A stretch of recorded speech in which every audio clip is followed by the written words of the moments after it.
কয়েকদিন আগে বলেছিলাম যে গোপালগঞ্জকে আশেপাশের 3টা জেলায় ভাগ করে দে, এত ঝামেলায় আছে।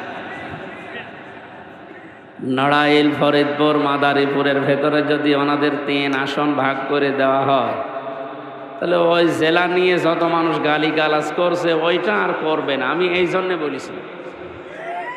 তো অনেকে মনে করছে না, মনে হয় ওনার রাগ। আমার তো একটা রাগ আছে, 3 বছর আমি জেল খাটলাম, আমার রাগ নেই। ওই জেলা যদি না থাকতো আমার জেলে যাওয়া লাগতো না। না, ওই যে গালিগালাজ চলছে তো সারা দুনিয়ায়। এই যে কয়েকদিন আগে গিয়েছিলাম মালয়েশিয়া, ওখানেও গালি দেয়। হয়তো তাকে গালি না দিয়ে ওই জেলারে গালি দেয়। এই জেলার নামটাই যদি না থাকে, সব বিলীন হয়ে যায় আশপাশের জেলার ভেতরে, তাহলে কেউ আর গালি দিতে পারবে? এই কারণে বলেছি।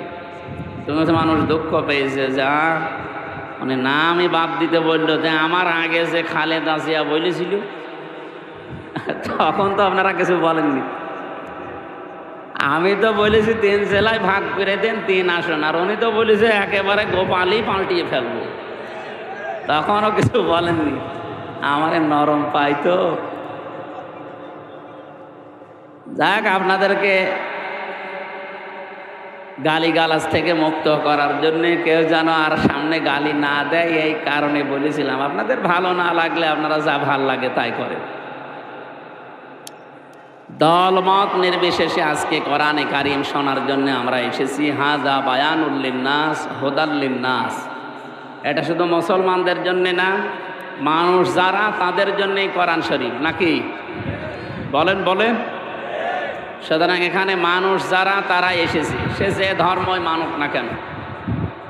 আর আমার যতটুকু বাস্তবতা আমি দেখেছি, মানুষ যদি মানুষত্ব নিয়ে কোরআনের কাছে একটু আসে, আরও যদি একটু উদারতা প্রকাশ করে, আল্লাহ তাকে হেদায়েত দিয়ে দেবে। 17 সালে একটা তথ্য বলেছিলাম, আমেরিকার এক প্রেসিডেন্ট ছিল, তার নাম ছিল যে টনি বেলাওয়ার। এই লোকটার একটা শালি ছিল, ছোট শালি, লরেন বুথ।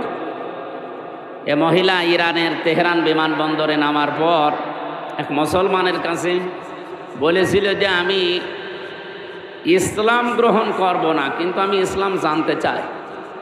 অথেন্টিক ইসলাম জানা যাবে যে বই পড়লে আপনি আমারে ওই বই দিন। মুসলমান তাকে কোরআন শরীফ দিয়েছে, ইংরেজি ভার্সন সহ। সে খ্রিস্টান মহিলা, শিক্ষিতা, 3 বছর একাধারে কোরআনে কারিম পড়েছে, তাও বুঝে বুঝে। ঘোষণা দিয়েছিল যে মুসলমানেরা তামাম দুনিয়ায় প্রচার করা আছে যে কোরআনে নাকি কোনো ভুল নেই। আমি কোরআনে 53 জায়গায় ভুল পেয়েছি। কিন্তু যখন তিনি মুসলমান হলেন, সাংবাদিকরা জিজ্ঞাসা করছিলেন যে আপনি একজন খ্রিস্টান, মুসলমান হচ্ছেন? ও মহিলা বলেছে আমি মুসলমান হই এই কারণে আমি 53 জায়গায় কোরআন ভুল ধরেছিলাম, কিন্তু আশ্চর্যের বিষয়, যেখানে ভুল ধরি দেখি তার পরের আয়াতে বা পরের সূরাতে আল্লাহ 1500 বছর আগে তার জবাব দিয়ে দিয়েছে। শেষে আমার জীবনের ভুল ধরা পড়ে গেছে। এই জন্যে আমি বাপদাদার ধর্ম ত্যাগ করে এখন আমি মুসলমান, ইসলাম ধর্ম গ্রহণ করে মুসলমান হয়েছি। সুবহানাল্লাহ। এই যে কোরআনে কারিমে আমি 53 জায়গায় ভুল ধরেছিলাম বা পেয়েছিলাম, এটা কি আমির হামজার কথা, লরেন বুথের কথা?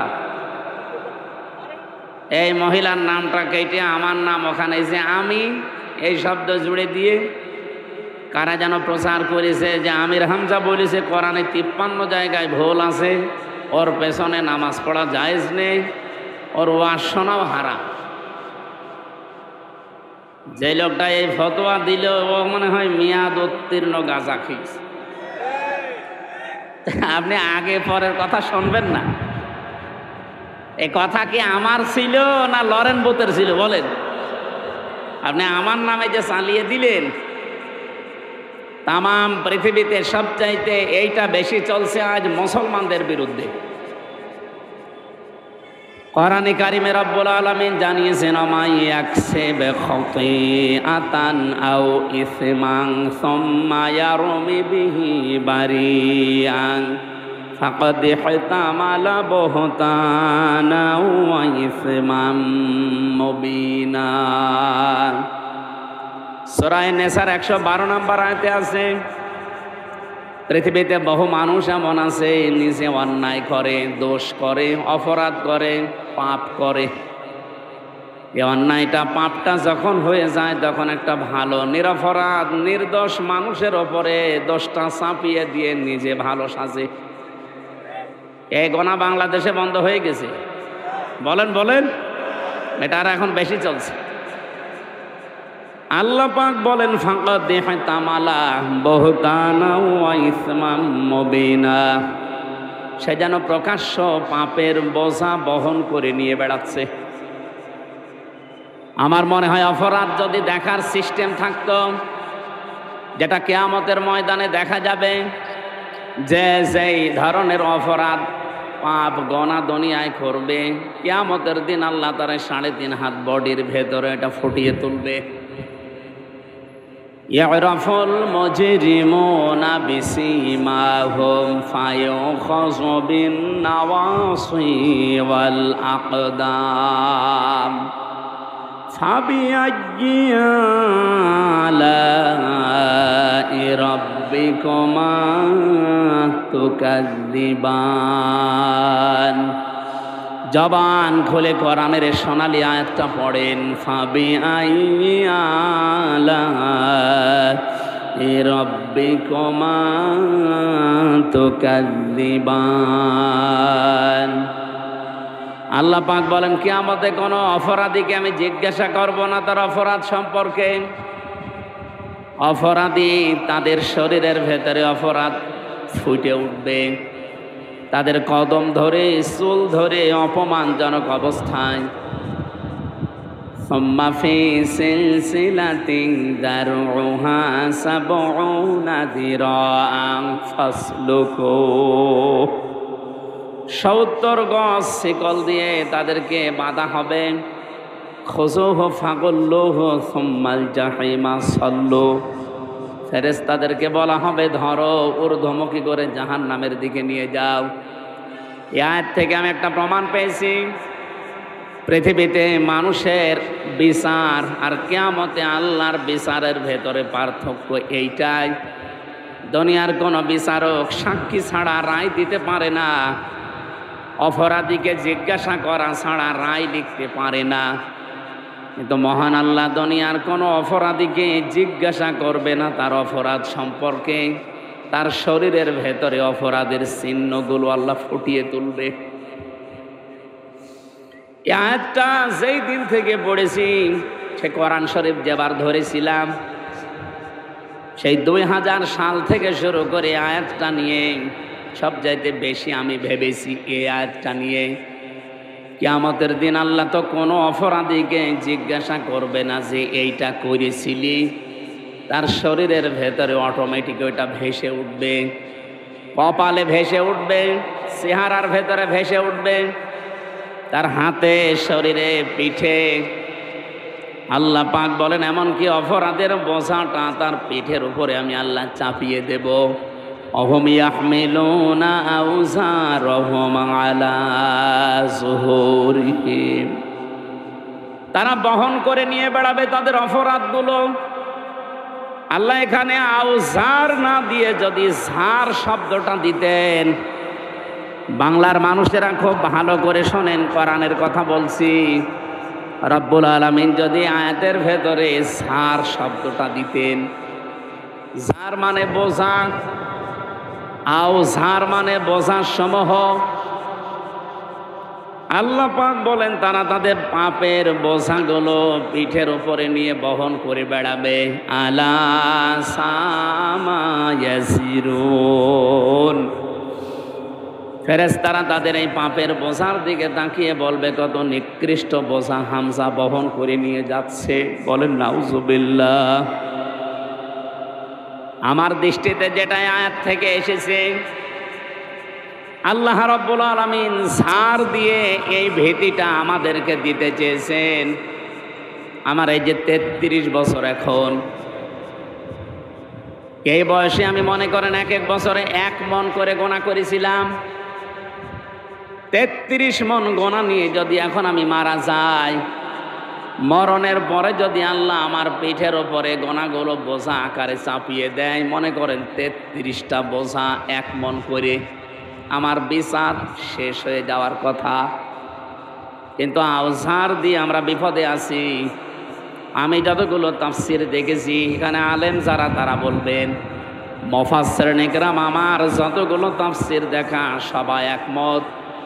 আমি হয়তো ৩৩ বছর বয়সে ৩৩ মন গোনা নিয়ে মারা গেলাম, তো কিয়ামতের দিন আসতে আসতে আমার গোনার বোঝা হয়ে যাবে ৩৩,০০০ মন।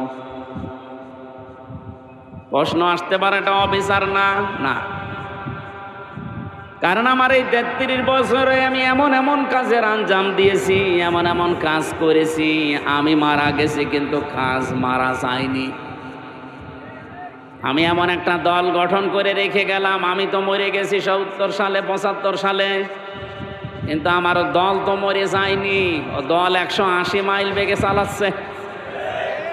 এরকম দল দেশে নেই। আমি তো মরে গেছি ৮২ সালে, এমন একটা দল আমি বাংলাদেশে তৈরি করে রেখে গেছি যারা এখনো ১৮০ মাইল বেগে চাঁদাবাজি করছে। এটা কিন্তু এই দেশে না, অন্য দেশে আছে। গতকালকে একটা হাদিস পড়ছিলাম, মুসলিম শরীফের ২৫৭ নম্বর হাদিস। না, এই হাদিস বাদ দিয়ে দেব।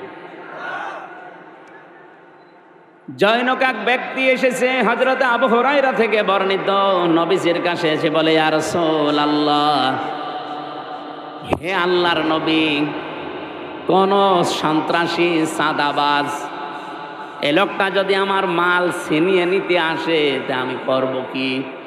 নবীজি বললেন, তুমি তোমার মাল নিতে দেবে না, তাকে বাধা দেবে। লোকটা বলে, হে রাসূল, বাধা দিতে গেলে তো হাতাহাতি হবে, ধস্তাধস্তি হবে, যদি ওই লোকটা আমাকে মেরে ফেলে। নবীজির হাদিস স্পষ্ট কথা, ফান্তা শাহিদ, তোমার মাল রক্ষা করতে গিয়ে যদি তুমি ওর হাতে মারা যাও, ওই চাঁদাবাজের হাতে, সন্ত্রাসীর হাতে, তাহলে তুমি শহীদ। লোকটা বলে, ইয়া রাসূলুল্লাহ, আর আইতা, কি বলেন আপনি? এ ধস্তাধস্তি করতে গিয়ে, এ মারামারি করতে গিয়ে যদি আমার মাল সেভ করতে গিয়ে ওই লোকটাকে যদি আঘাত করে ওই লোকটাই মরে যায়, আল্লাহর নবী বলেন, হুয়া ফিন্নার, তাহলে সে জাহান্নামী। ও বাংলার চাঁদাবাজেরা, কান খাড়া করে শোনেন, চাঁদাবাজি করতে গিয়ে যদি গণপিটনিতে মারা যান, আপনি জাহান্নামী। আর যার মাল নিতে গেছেন তাকে যদি মেরে ফেলেন পাথরের আঘাত দিয়ে, সে কিন্তু শহীদ।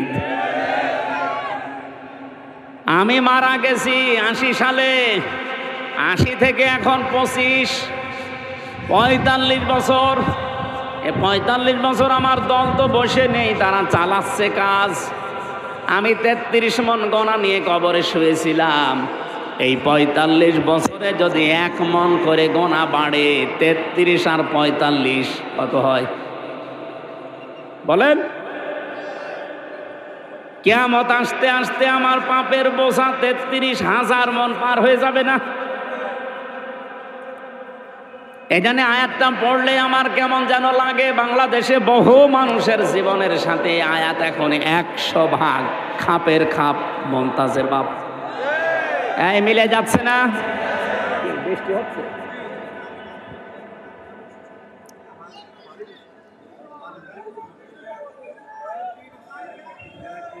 আমার এখানে কি কিছু দেওয়া আছে তো? আমার এমনি জ্বর আছে তো, ভয় লাগছে। আমি তো আজ ৩ দিন পড়েছিলাম, আপনারা জোর করে তুলে নিয়ে এসেছেন কালকে মাগুরায়, আজকে ফরিদপুরে। এশার নামাজের পরে যদি তুলে দিতেন, আমি ঘন্টাখানিক কথা বলতে পারতাম। বসে আছি সে মাগরিবের পর থেকে, আপনারা দেরি করে ফেললেন।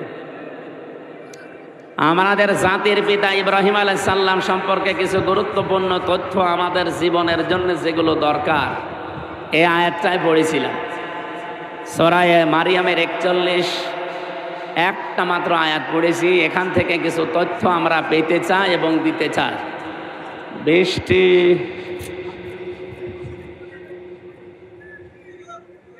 আমার ভাইরা, যেই কথা তুলেছিলাম এই জন্য আমরা সাবধান, আমাদের জীবন যেন এমন করে গঠন না করি যে আমি মরে যাচ্ছি কিন্তু আমার গনার কাজগুলো মরে যায় না, ওগুলো জিন্দা থাকে।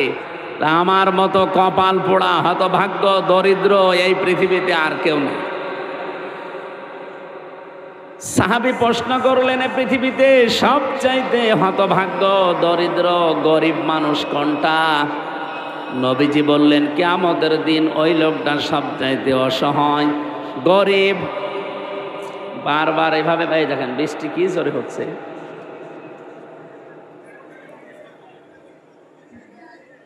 সুবহান, এক কোরআন শরীফ ঢেকে রাখুন, পাঠিয়ে দিন।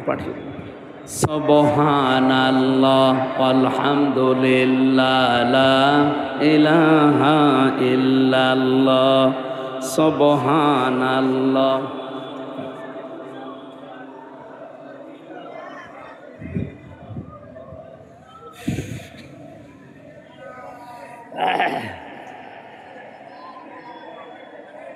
সুবহানাল্লাহ আলহামদুলিল্লাহ লা ইলাহা ইল্লাল্লাহ লা ইলাহা ইল্লাল্লাহ মুহাম্মাদুর রাসূলুল্লাহ।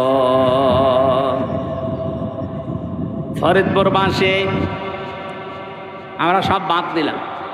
ভূমিকায় যত কথা ছিল রসুলের ওপরে একবারে দরুদ আর সালাম পাঠ করি। সূরা মারিয়াম 41 নম্বর আয়াত, একটা মাত্র আয়াত যেহেতু পড়েছি হক আদায় করা দরকার।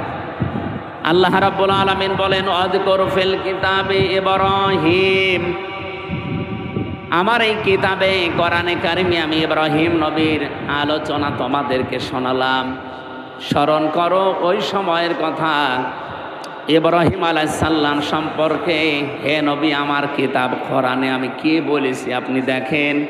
ইন্নাহু কানা সিদ্দীকান নাবিয়্যা। একদিকে হযরত ইব্রাহিম আলাইহিস সালাম ছিলেন সিদ্দিক, আর একদিকে ছিলেন তিনি নবী। তাফসিরে ফি জিলালিল কোরআন, বিশেষ করে ফি জিলালিল কোরআনটাই আমি বেশি দেখেছি আয়াতের সাথে। মুফাসসির তিনি লিখেছেন সাইয়্যিদ কুতুব রহমাতুল্লাহ আলাইহি। আরে আল্লাহ রে, এমনি একটু আওয়াজ কম করেন। যারা এই বৃষ্টিতেও ভিজতেছেন, এভাবে কষ্ট করে আছেন, আপনাদের সওয়াব আজকে ডবল হবে ইনশাআল্লাহ। আমাদের যদি আজকে একটা সওয়াব হয়, আপনার দুইটা হবে। যদিও অসুস্থ হয়ে যাওয়া ঠিক না, তারপরেও একটু কষ্ট করেন হালকা। আমি আর বেশি সময় নিচ্ছি। ইব্রাহিম আলাইহিস সালামের আলোচনা আল্লাহ আমাদেরকে শোনাচ্ছেন। এটা ১৫০০ বছর আগে আল্লাহ নাযিল করলেন। কি ছিল তার জীবনের ভেতরে, কেন তাকে আল্লাহ আমাদের জাতির পিতা হিসাবে ঘোষণা দিয়েছেন? আমাদের কি বানানো জাতির পিতা উনি? আল্লাহ নিজে বানিয়েছেন তাকে, এমনি এমনি বানাননি। তারপর জীবনী পড়ে আমি দেখেছি আল্লাহ জীবনে 50টা পরীক্ষা করেছিলেন ইব্রাহিম নবীকে। একটা পরীক্ষায় ইব্রাহিম নবী ফেল করেননি, প্রত্যেকটাই তিনি পাশ করেছেন। আল্লাহ পাক তার এই পাশ করা দেখতে দেখতে সর্বশেষ 50 নম্বর পরীক্ষায় এসে এই দুইটা উপাধি তাকে দিয়েছেন। তিনি একদিকে ছিলেন সিদ্দিক, আর একদিকে ছিলেন তিনি নবী। সিদ্দিক কাকে বলে? বাংলাদেশে একটা কথা প্রচার করা আছে, যারা সত্য কথা বলে তারা সিদ্দিক না। শুধু সত্য কথা বললেই মানুষ সিদ্দিক হয় না। সত্যকে সত্য জানার পরে যারা দ্বিধাহীন চিত্তে প্রশ্ন ছাড়া বিনা বাধায় বিনা টেনশনে যারা মেনে নিতে পারে, এই মানুষগুলো সিদ্দিক। কথা বুঝতেছে? এই দেশে এখন ৭৩টার উপরে দল কাজ করছে। ধর্মীয় বলেন আর জেনারেল বলেন, সবার চিন্তায় এই দেশে শান্তি প্রতিষ্ঠা করা। কিন্তু এই পৃথিবীতে শান্তি প্রতিষ্ঠা হতে পারে যার দ্বারা, তার নাম ইসলাম। এ বিষয়ে মতপার্থক্য আছে আমাদের। ইসলাম ছাড়া শান্তি সম্ভব না, 54 বছর তার প্রমাণ। পৃথিবী তৈরি হওয়ার পর থেকে অনেকেই জীবন দিয়ে পর্যন্ত চেষ্টা চালিয়েছে। আপনি লেনিনের জীবনী পড়েন, কার্ল মার্ক্সের জীবনী পড়েন, মাও সাতুনের জীবনী পড়েন, ওদের জীবনী পড়ে আমি দেখেছি জীবনটাই শেষ করে দিয়েছে শান্তি প্রতিষ্ঠার জন্যে, সমাজতন্ত্রের জন্যে জীবন শেষ করে দিয়েছে, কিন্তু শান্তি দুনিয়ায় কাঙ্ক্ষিত মানের দিতে তারা পেরেছে। অথচ আমাদের নবী মুহাম্মদুর রাসূলুল্লাহ চেষ্টা তিনি 17 বছর থেকে 40 এই 23 বছর করেছিলেন, তিনিও কাঙ্ক্ষিত মানের শান্তি দিতে পারেননি। তো যখনই কোরআনে কারিম হাতে পেলেন মাত্র এই 23 বছরের জীবনে, কারণ মাত্র 23 বছরে তার উপরে কোরআন নাজিল হয়েছিল, এই 40 থেকে 63 এই 23 বছরের ভেতরে এমন শান্তি দুনিয়ায় তিনি কায়েম করেছেন, কিয়ামত পর্যন্ত ওই শান্তি আর আসবে না। এই বাংলাদেশে এখন যারা 73টা দল সবাই চাচ্ছে শান্তি, বলেন তো ইসলামকে ব্যক্তিগত জীবন থেকে রাষ্ট্রীয় জীবন পর্যন্ত এমনকি আন্তর্জাতিকভাবে যারা কায়েম করতে চায়, নবীজি বলেন ফাত্তাবিউস সিওয়াদা, হাদিসের প্রথম অংশ এটা। হে আমার উম্মতেরা, যখন দেখবে তোমাদের ওই জামানা ইসলামকে সব দ্বীপ আর বিভাগে কায়েম করতে সক্ষম যারা, তোমাদের দায়িত্ব হচ্ছে ওই দলকে তোমরা সাপোর্ট করবা।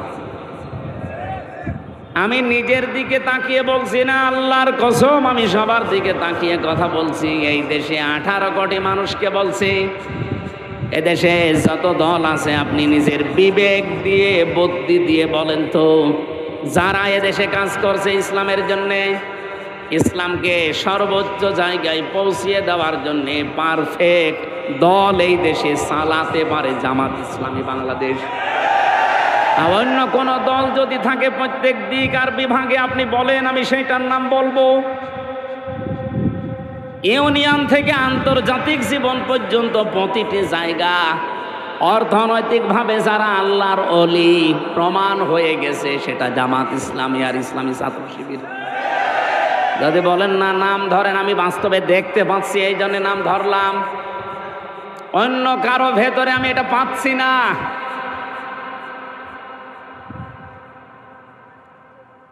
আগস্টের 5 তারিখের পর থেকে এই 12টা মাসের ভেতরে আপনি একটু তাকিয়ে দেখেন কত মানুষ ঈমান পর্যন্ত অলরেডি বিক্রি করে দিয়েছে।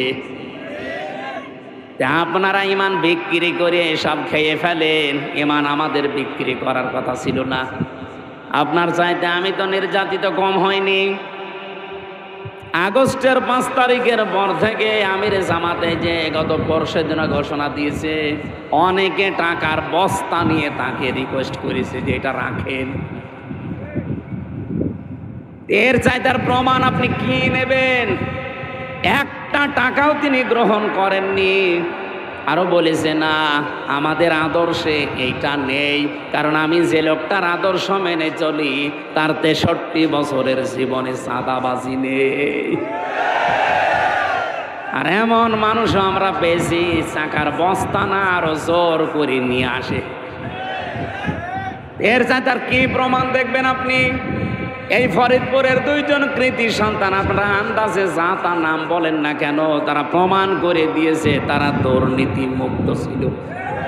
শহীদ আলী হাসান মোহাম্মদ মুজাহিদ রহমতুল্লাহ আলাইহে, শহীদ আব্দুল কাদের মোল্লা রহমতুল্লাহ আলাইহে, তারা 1 টাকা না 4 আনাও দুর্নীতি তাদের পাওয়া যায়নি। এ ফরিদপুরের গর্ব বলা হয় এই 2 জনকে। আপনি দেখেছেন মন্ত্রী ছিল, বাড়ি থেকে খিচুড়ি ভাত রান্না করে নিয়ে খাচ্ছে। আর আমি নিজে আরেক মন্ত্রী দেখেছি, এমন মন্ত্রী এই লোকটা, তার নাকি 620টা শুধু বাড়ি।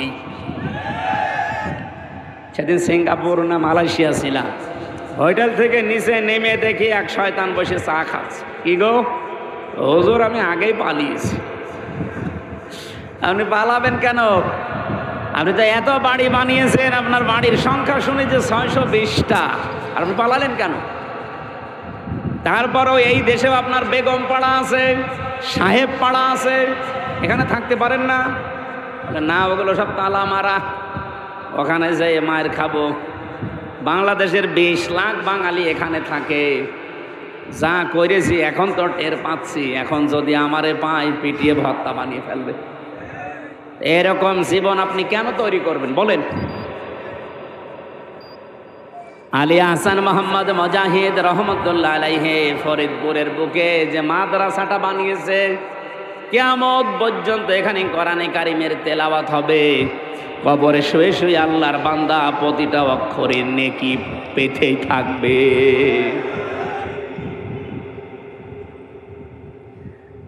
মানুষ শুধু প্রশ্ন করে যে আপনারা কিছু দেখান, তো কি দেখাবে এর চাইতে? আপনি বলেন তো, এর চাইতে আর কি দেখানো যায়?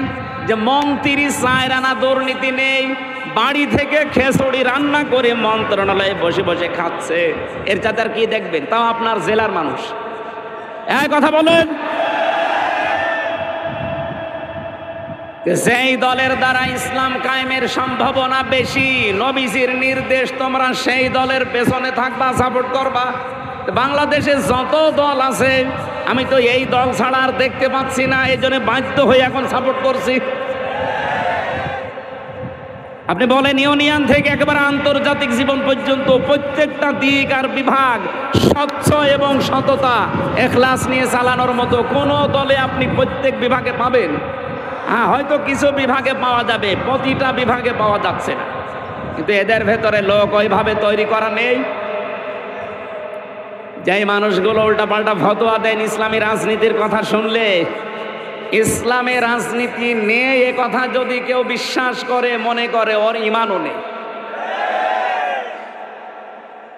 আমি বলছি না যে এরকম একটা মাহফিল দিয়ে ইসলাম কায়েম হয়ে যাবে না, কিন্তু এটা ইসলাম কায়েম করার একটা সিস্টেম, একটা মাধ্যম। যতগুলো মাধ্যম পৃথিবীতে আছে তার ভেতরে এইটাও একটা মাধ্যম আমরা মনে করি, এটাই করা লাগবে তা না। আপনাকে আমি আহ্বান জানাচ্ছি, এটা যদি আপনার ভালো না লাগে, যেটা ভালো লাগে আপনি সেটা করেন, তারপরেও মানুষের তৈরি করা আইনের পেছনে থাকবেন না। কারণ আল্লাহ যেটা পারে ওইটা অন্য কেউ পারে, এই বিশ্বাস করার নাম শিরিক। আর শিরিক যারা করে তারা মুশরিক। আর মুশরিক মরে গেলে কোনো ফতোয়া নেই, ও ডাইরেক্ট জাহান্নাম। একে আমি বানালাম, ইন্নাহু মা ইউশরিক বিল্লাহি ফাকাদ হারামাল্লাহু আলাইহিল জান্নাহ। যে নবীর নাম নিয়ে আমরা আলোচনা করছি, হযরত ইব্রাহিম, তার পিতা ছিল মুশরিক। কি ছিল? তার পিতা পর্যন্ত কিয়ামতের ময়দানে শুকুরের এই যে গলায় যে কি লাগায়, চেন নাকি শিকল, এইটা লাগিয়ে তাকে টানতে টানতে নিয়ে যাওয়া হবে। উনি আল্লাহর কাছে দরখাস্ত দিয়ে শেষ পর্যন্ত বলবে আমার বাবারে মাফ করে দেন। আল্লাহ বলেন সাবধান, মা কানা লিল মুশরিকিনা আইয়ামরু মাসাজ আইয়ামরু মা কানা লিল মুশরিকিনা মা কানা লিন নাবিয়্যি ওয়াল্লাযীনা আমানু ওয়ায়াস্তাগফিরু লিল মুশরিকিন ওয়ালাউ কানু উলি কুরবা মিন বাদি মা তাবাজ্জানা লাহুম আন্নাহুম আসহাবুল জাহিম। সম্মানিত ফরিদপুরবাসী, আমি এক কথায় যে কথাটা বলতে চাই, সত্যকে সত্য জানার পরেও যদি কেউ বিশ্বাস না করে, না মানে, ও শুধু সত্য কথা বললেই সত্যবাদী হয় না। বললাম তিনি সত্যকে অনুসন্ধান করছিলেন, কখনো তারকা, কখনো সূর্য, কখনো চন্দ্র। সর্বশেষ তিনি বলেছিলেন ইন্নী ওয়াজ্জাহতু ওয়াজহিয়া লিল্লাযী ফাতারাস সামাওয়াতি ওয়াল আরদা হানিফা ওয়া মা আনা মিনাল মুশরিকিন। না, পরিবেশ আমাদের অনুকূলে আর নেই, বাইরে চলে যাচ্ছে, কন্ট্রোলের বৃষ্টি জোরে আসতেছে।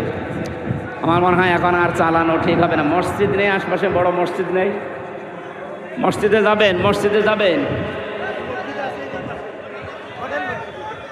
মসজিদে গেলে হয় না, বৃষ্টি তো জোরে চলে আসতেছে। আল্লাহুম্মা আমিন। লা হাওলা ওয়ালা কুওয়াতা ইল্লা বিল্লাহিল আলিয়্যিল আযীম। আল্লাহ যেভাবে আরম্ভ করেছিলাম, কয়েক ঘন্টা আমরা কথা বলতাম, যতটুকুই বলেছি তুমি আমাদের আমল করার তৌফিক দাও। এ বিশাল আয়োজনে যারা শ্রম দিয়েছে প্রত্যেকের শ্রম কবুল আর মঞ্জুর করে নাও। আগামীতে অনুষ্ঠিত কোরআনের জন্য আরো বিশাল আকারে কবুল করো। আমাদেরকে জাতির পিতা ইব্রাহিমের মতো সিদ্দিক বানিয়ে দাও। সিদ্দিক হয়ে কিয়ামতে তার সাথে যেন আমরা উঠতে পারি, সেই তৌফিক আমাদের নসিব করো। আলহামদুলিল্লাহি রাব্বিল আলামিন।